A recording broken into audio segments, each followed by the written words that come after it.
है, कहीं जाने पे उसको हे दृष्टि लोग देखते हैं, उसका अपमान होता है, उसकी बेइज्जती होती है, उसके जीवन में अनेक प्रकार की बाधाएं आने चालू हो जाती है, मांगलिक कार्य नहीं हो पाता है, हर कार्य का रुकावट हो जाता है। ये है स्वधा और स्वाहा का प्रकरण। भगवान के यश कीर्ति की महिमा देवर्षि नारद जी ने आकर के बता दिया कि भाई लूटना है तो इस राम रूपी कृष्ण रूपी मंत्र को नाम संकीर्तन करके अपने जो है इस मनोविकारी संताप को नष्ट कर दो।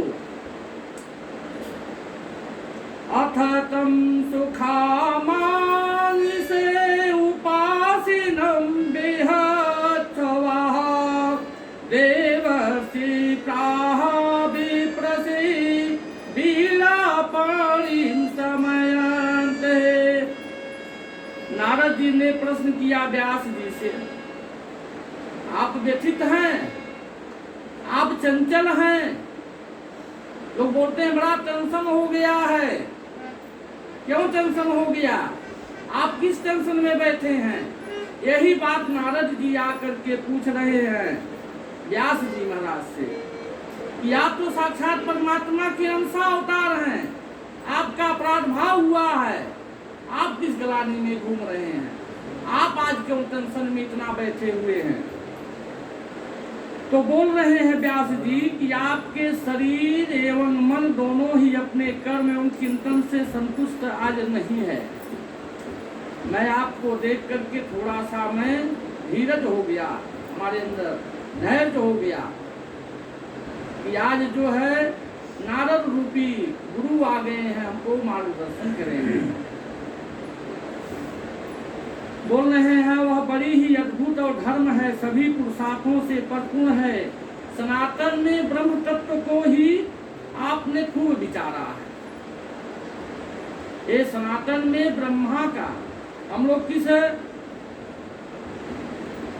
चीज को मानते हैं? सनातन अवलंबी हैं हम लोग सनातन को ही मानते हैं। ये सनातन कभी बिकने वाला नहीं है, कभी डगमगाने वाला नहीं है, कभी नष्ट नहीं होने वाला है, कभी क्षय नहीं होने वाला है।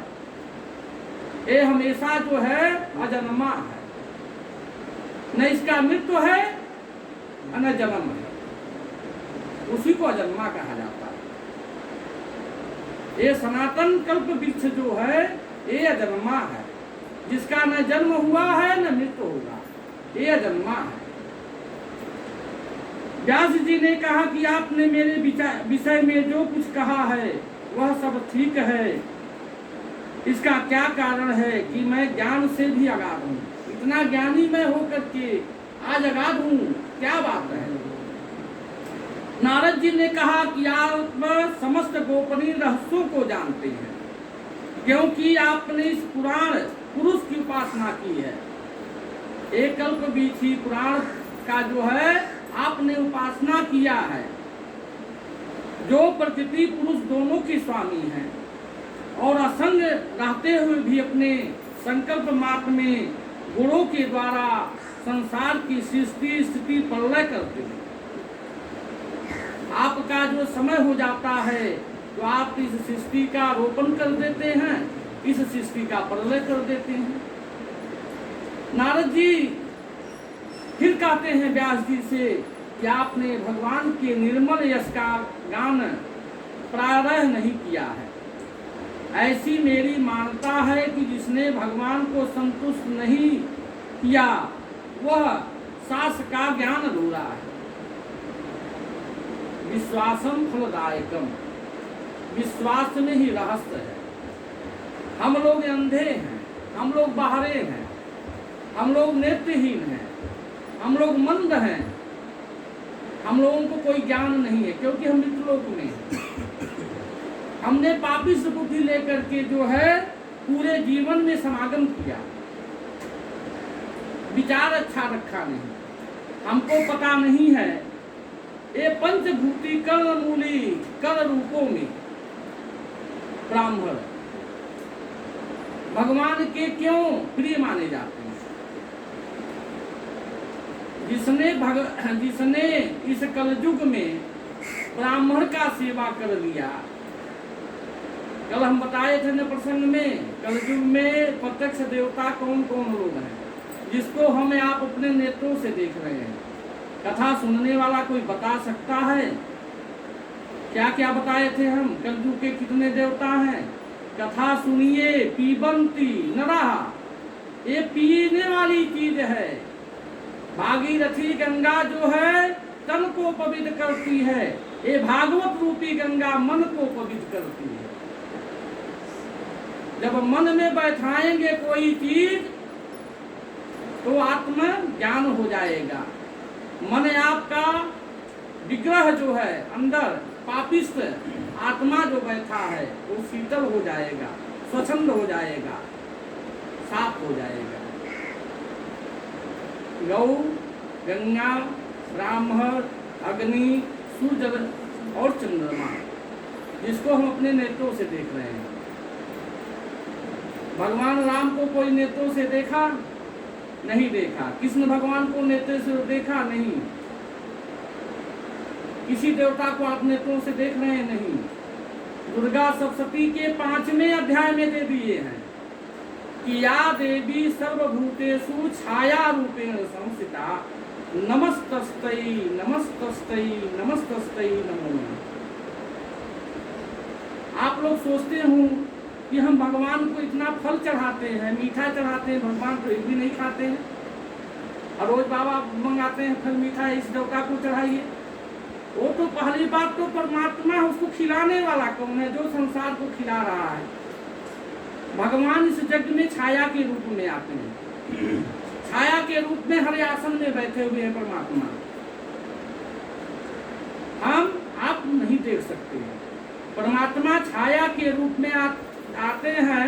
जो नैवेद्य आप लोग अर्पण करते हैं, नासिका से सुगंध लेके चले जाते हैं। समझ रहे हैं बाबू? बोलना पड़ेगा।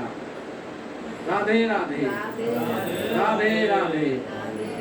भगवान नासिका से सुगंध लेकर के चले जाते हैं, आते हैं। क्यों परमात्मा आते हैं? इस कलयुग में जो विप्रह प्रसादाधर्मी रहुआ, विप्र के रूप में जो ब्राह्मण है, ये ब्राह्मण लोग भगवान को बुलाते हैं फूल दे करके कि आप लोग ध्यान करिए, परमात्मा को बुलाइए। मंत्र बोलते हैं, गणेश जी को बुलाना है कि गजाननम भूतगणाधि सेवितम कपित जम्बू फलचार भक्षरम उमा सुतम शोक विनाशकारकम नमामि विघ्नेश्वर। ये गणेश जी को बुला रहे हैं कि आप प्रथम पूजनीय देवता हैं। हे गजानन, इस जग में आइए, आपका प्रथम पूजन होता है। तो सारे देवताओं को बुला करके छाया के रूप में, हमने कल बताया कि हमारे मित्रलोक में कितने तीर्थ हैं? 3.5 करोड़ तीर्थ हैं। कितने देवता हैं? 33 कोटि। कोटि माने होता प्रकार। कथा को मन में रखिए, तन में रखिए। सुनने मात्र से ही जो है आदमी को जो है संताप खत्म हो जाता है, पाप खत्म हो जाता है जीवन में। ये भागवत रूपी गंगा जो है, जब भगवान की असीम कृपा होती तभी हो पाता है। रुपया रख लीजिए, सब टैक्स इनकम टैक्स ले लिया, लेकिन आपने एक जग कभी करा नहीं पाया। जब इसकी कृपा होती है परमात्मा की, तभी ये यज्ञ होता है। ये बहुत बड़ा यज्ञ माना जाता है। जिस श्रीमद् भागवत पुराण रूपी इस ग्रंथ में भगवान साक्षात जो है मधुसूदन का वास माना जाता है, वही कल्प रूपी अमृत रूपी जो है वृक्ष है। ये भागवत क्या है? इसके नाम का संकीर्तन करने के बाद आदमी का जन्म जन्मांतर का पाप क्षय हो जाता है, नष्ट हो जाता है। महाराज चाहे पितर बाधा हो, चाहे अनंत कोई भी बाधा हो, जीवन का जितना संताप होता है, इस भागवत रूपी कथा को सुनने से हर पाप खत्म हो जाता है। व्यास जी के और देवर्षि नारद जी के कथन से जो है, नारद जी ने समझाया उनको कि आप जो है भगवान के अंशावतार हैं, और आप आज इतने विग्रह में हैं, इतने सोच में बैठे हैं, ये ठीक नहीं है। बड़े उपदेश देते हैं। बोलते हैं कि भगवान श्री कृष्ण के चरणारविंद का सेवक आपको बनना पड़ेगा और क्या भजन करना पड़ेगा, और मनुष्यों के समान देवत कभी आप बुरा भाव नहीं करेंगे, देवत के प्रति ईर्ष्या नहीं करेंगे, ऐसा नारद जी ने बता दिया। सारे सज्जनों को बता करके नारद जी को श्राप था कि क्षरम रुस्तम, क्षरम मातम, क्षरम देवम, क्षरम धत्यामम, क्षरम कूलम, आप क्षण मात्र कहीं टिक नहीं सकते हैं, ऐसा उनको श्राप था। उसके बाद जो है नारद जी वहां से निकलते हैं, वहां से निकल रहे, एक भूल हो जाता है उनसे।